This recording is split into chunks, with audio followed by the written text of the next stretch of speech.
তোমার সাথে রোজা অবস্থায় কেউ যদি ঝগড়া করে, তোমারে যদি মন্দ কিছু বলে, গালি দেয়, তুমি বলে রমজান নিয়ে খুব গুরুত্বপূর্ণ একটি মাসালা, যেটা আপনার এবং সকলের জানা দরকার। তাই ভিডিওটি দেখুন এবং ভিডিওটি শেয়ার করুন।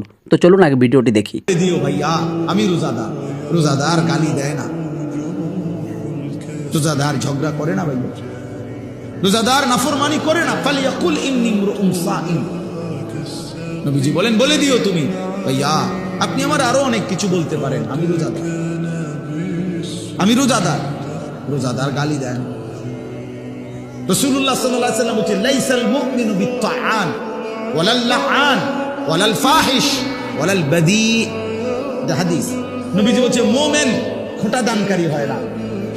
খাবাইয়া 10 টাকা খাবাইয়া আবার এক সপ্তাহ পরে দাদা এদিনও তো তোরে 10 টাকা খাবাইলাম, এতে না খাওয়ানি ভালো ছিল।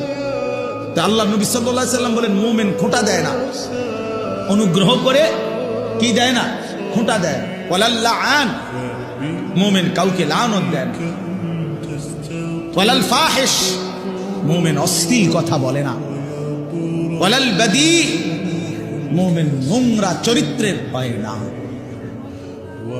হাদিস আল্লাহ রাসূল সাল্লাল্লাহু আলাইহি ওয়াসাল্লাম।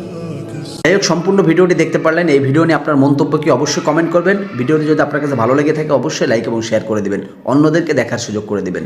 আসসালামু আলাইকুম ওয়া রাহমাতুল্লাহি ওয়া বারাকাতুহু।